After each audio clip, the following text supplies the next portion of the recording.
Hello friends, welcome to my channel छोटी सी बगिया।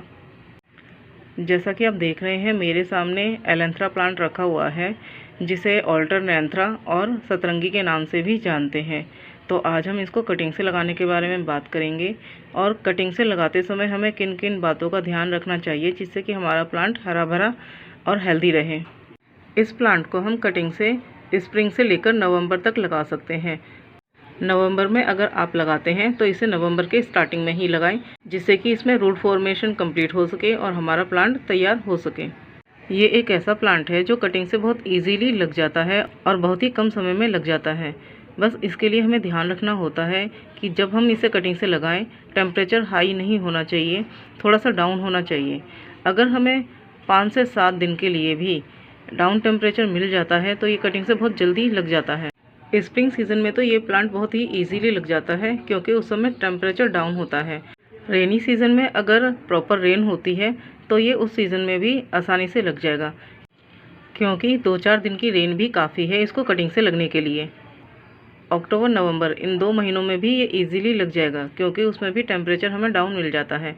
और अगर आप इसे समर सीज़न में लगाना चाहते हैं तो उसके लिए आपको वेदर फोरकास्ट पर नज़र रखनी पड़ेगी। जब भी वेदर फोरकास्ट में वेस्टर्न डिस्टर्बेंस के बारे में प्रेडिक्ट किया जाए आप इसे लगा सकते हैं, क्योंकि उस समय कुछ दिन के लिए टेम्परेचर डाउन हो जाता है और उसमें 3 से 4 डिग्री टेम्परेचर नीचे हो जाता है, जिससे प्लांट के लिए एक अच्छा टेम्परेचर मिल सकता है, जिसमें हमारा प्लांट इजीली सर्वाइव कर जाता है।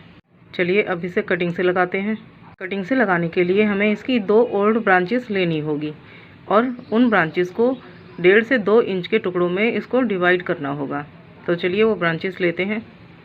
मैं इस प्लांट की ये 2 ब्रांचेस लेने वाली हूँ, यहाँ से ये और एक ये ब्रांच। ये 2 ब्रांचेस अच्छी हैं, मैच्योर हैं, और अगर हम ये ब्रांचेस लेते हैं तो इससे हमारे प्लांट में रूट फॉर्मेशन जल्दी होगा और ये कटिंग से जल्दी प्लांट बनेंगी। तो चलिए इनको कट करते हैं। मैंने ये 2 ब्रांचेस ले ली हैं और ये ब्रांचेस हमारे 2 गमलों में आराम से इजीली लग जाएंगी और इसमें काफ़ी सारी छोटी छोटी ब्रांचेस भी हैं जो इसके साथ अटैच हैं। तो ये 2 ब्रांचेस हम एक से ज़्यादा गमलों में लगा सकते हैं। तो चलिए पहले एक ब्रांच लगाते हैं। मैं इसे इस छोटे से कंटेनर में लगाने वाली हूँ क्योंकि ये प्लांट छोटे छोटे कंटेनर में बहुत अच्छा लगता है। इसमें मैंने ड्रेनेज होल भी किया हुआ है और जिसे मैंने टूटे हुए गमले की मिट्टी के टुकड़े से ढका हुआ है। इसमें मैंने जो मिट्टी ली है उसका आधा पार्ट रेत लिया है और थोड़ा सा गोबर खाद मिक्स किया हुआ है। इसमें मैंने थोड़ी सी वाटरिंग की है जिससे कि गमले की मिट्टी सेट हो जाए। अब मैं इन ब्रांचेस को अलग अलग करने वाली हूँ और उसके बाद इनके जो ब्रांचेस ज़्यादा लंबी हैं उनको मैं डिवाइड करने वाली हूँ 2 भागों में।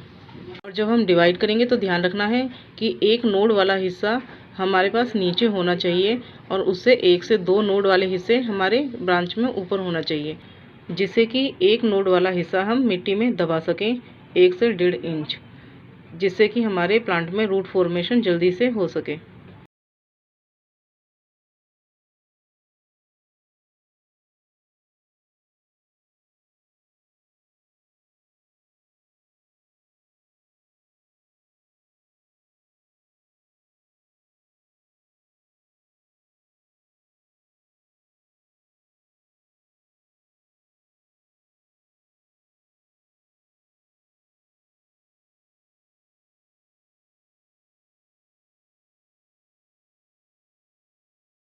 अब हमने इस तरह से कटिंग कर ली है और अब हम इन्हें लगाएंगे। मैं इन्हें लगाने के लिए एक स्टिक लूँगी और इसे इसके अंदर काफ़ी गहराई तक होल करूँगी, जिससे कि कटिंग मुझे इसमें होल्स में डालने में इजी हो और एक परफेक्ट गहराई तक वो डल जाए हमारी सारी कटिंग। होल एकदम पास पास करेंगे जिससे कि हमारी काफ़ी सारी कटिंग इसमें डल जाए। इस तरह होल मैं उन प्लांट की कटिंग के लिए करती हूँ जिनकी ब्रांचेस बहुत ज़्यादा बारीक होती हैं, जैसे कि इस प्लांट की। इस तरह हमारी कटिंग ख़राब होने से बच जाती है और वो कटिंग पूरी की पूरी यूज़ हो जाती है। और अब मैं इनमें कटिंग डालने वाली हूँ। कटिंग हम इस तरह से डालेंगे कि हमारी कटिंग का जो नोड वाला एक हिस्सा है वो नीचे इस होल में चला जाए।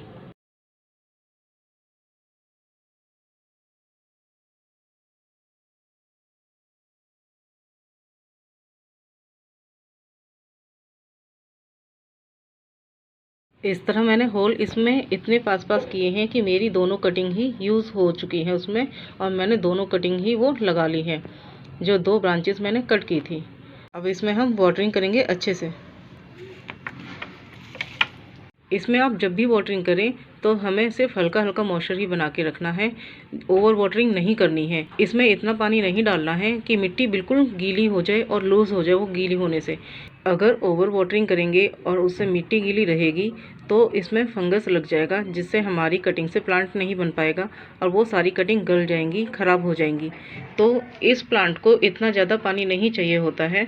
जब कटिंग लगाएं आप तो इसमें हल्का हल्का मॉइस्चर बना के रखें, बस मॉइस्चर ही बनाना है, मिट्टी ज़्यादा गीली नहीं रखनी है। अब इस कंटेनर को हमें 15 से 20 दिन के लिए प्रॉपर छाँव में रखना है। 5 से 7 दिन में ये कटिंग सर्वाइव कर जाती है और 15 से 20 दिन में इनमें रूट फॉर्मेशन कंप्लीट हो जाता है। और जब आप इन कटिंग्स में ग्रोथ ऑब्जर्व करें तो आप इस प्लांट को डायरेक्ट सनलाइट में उठाकर रखें, क्योंकि ये प्लांट डायरेक्ट सनलाइट में चलने वाला प्लांट है। अगर आप इसको छाँव में रखेंगे तो इसमें रूट फॉर्मेशन अच्छे से नहीं हो पाएगा और इसकी रूट पूरे गमले में नहीं फैल पाएंगी, जिससे कि हमारा प्लांट हेल्दी प्लांट नहीं बन पाएगा। और वो जो रूट है वो सिर्फ ऊपर ऊपर रहेंगी और हमारे प्लांट में एक मैच्योरिटी नहीं आएगी और इसकी ब्रांचेस भी स्ट्रॉन्ग नहीं बन पाएंगी। और इसके अलावा जब भी आप कटिंग से लगाएं हमेशा शाम के समय लगाएं। तो अगर हम इन बातों का ध्यान रखते हैं तो हमारा ये प्लांट बहुत इजीली लग जाता है। चलिए अब मैं वो प्लांट दिखाती हूँ जो मैंने इसी तरह कटिंग से लगाए हैं। ये दोनों वो प्लांट हैं जो मैंने इसी तरह कटिंग से लगाए हैं और ये काफ़ी अच्छे चल रहे हैं। ये प्लांट मैंने अप्रैल मंथ में वेस्टर्न डिस्टर्बेंस होने पर लगाए थे, जिससे थोड़ा सा टेम्परेचर डाउन हुआ था और ये अब काफ़ी ग्रोथ ले चुके हैं। तो आप भी इस तरह से इस प्लांट को लगा सकते हैं और एक सुंदर सा प्लांट पा सकते हैं। आई होप ये वीडियो आपको पसंद आया होगा। तो अगर आपको ये वीडियो पसंद आया तो इस वीडियो को लाइक करिए, शेयर करिए और चैनल को सब्सक्राइब करिए। तो मिलते हैं अगले वीडियो में नए टॉपिक के साथ। Till then bye bye.